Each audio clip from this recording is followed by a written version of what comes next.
right, Janet's back now. I want to talk about these very popular energy drinks, and I'll admit I partake. I enjoy them. You like them occasionally? I do.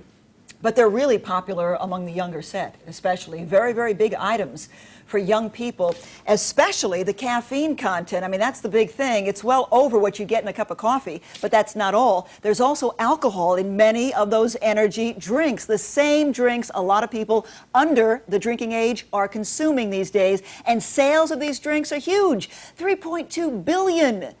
Well, all of this has gotten the attention of more than 24 state attorneys general who are now calling on federal officials to take a closer look at the ingredients in energy drinks and the marketing of these drinks, which is usually aimed at underage customers. And with me now is Michelle Simon, Research and Policy Director for the Marin Institute in California. That's an alcohol industry watchdog group. Michelle, thank you for joining us, first off. Thanks for having me. Now, your group did a report, Alcohol, Energy Drinks, and Youth, a Dangerous Mix. Now, in it you say the big concern is that alcohol companies are finding more and more ways to hook the nation's youth and fuel the underage drinking epidemic. Now, that's a pretty powerful statement.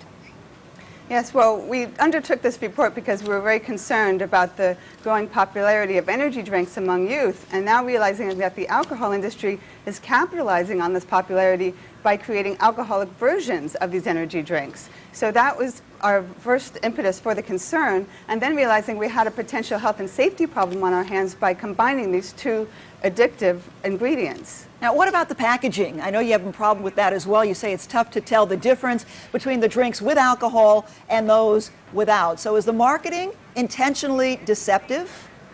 Well, it certainly potentially looks that way. I brought with me the brand Rockstar, which comes in an alcoholic version called Rockstar 21. But as you can see, it's very similar to the non-alcoholic version of Rockstar, which actually comes in several varieties. Now, doesn't it say somewhere on the can that this has alcohol? Or, I mean, it certainly does. Is it clearly labeled? Okay. Well, right at the top of the can, it does say it contains alcohol. Mm-hmm. But the cans are still pretty similar, and this is happening across the board, where many brands are creating similar-looking products to the non-alcoholic versions, and we have evidence of it creating confusion among store clerks, among parents. Kids are reporting that they're able to hide these products in plain sight in their rooms because their mothers can't tell the difference with the non-alcoholic versions. So we think there is a potential deception going on here, or at least an effort to create deliberate confusion between non-alcoholic products and alcoholic products. Well, for its part, the Miller Brewing Company, for one, says Sparks, which does contain alcohol, is made only for people of legal drinking age. Well, of course, that's what they say, but let's look at how they market it. And Sparks in particular is marketed through what industry calls viral marketing, which is a form of marketing done over the internet. And we know kids are spending a lot of time these days on the internet. And what their method of marketing is through user comments. So if you go on the Sparks website, you see users posting their own comments saying how great Sparks is, how much they love Sparks. You go on myspace.com and Sparks has its own website. This is a form of viral marketing that is very beneficial to the companies that want these products to be popular among young people. Now there's Sparks, there was Spikes, but Spikes now is off the market, as I understand? Correct. So Spikes was a product that also contained alcohol and caffeine, came in little tiny bottles in different colors that were especially appealing to youth, a product made by Anheuser-Busch. There was so much outcry, the attorneys general also went after that product. Due to the public pressure, Anheuser-Busch pulled that product. We're asking for the same response for these other types of products. All right, so I know several states want a thorough look at the ingredients and the marketing of these energy drinks. Where does the issue stand at this point? Well, at this point, the 29 attorneys general have written a letter to the federal government asking them to enforce their own laws, which say that these companies are not allowed to use health claims, and not allowed to market these products as promoting high energy without telling people that they also have, of course, alcohol and have adverse effects from drinking the alcohol. So we would like the federal government to follow the lead of the attorneys general by clamping down on these companies who are marketing the products in this deceptive manner. And of course, we'd like states to take their own action and not wait for the federal government. I know you're calling upon the makers of a lot of these alcoholic energy drinks to stop selling these products. Do you see that really happening? Well, we certainly think a moratorium would be a good idea because we have very little research at this point about what the potential safety and health risks are. And we have some preliminary evidence that people who drink these products mistakenly think that the caffeine can mask the effect of alcohol. And so obviously that creates a very dangerous situation where people think they can go out and drive, engage in other dangerous activities with which youth are especially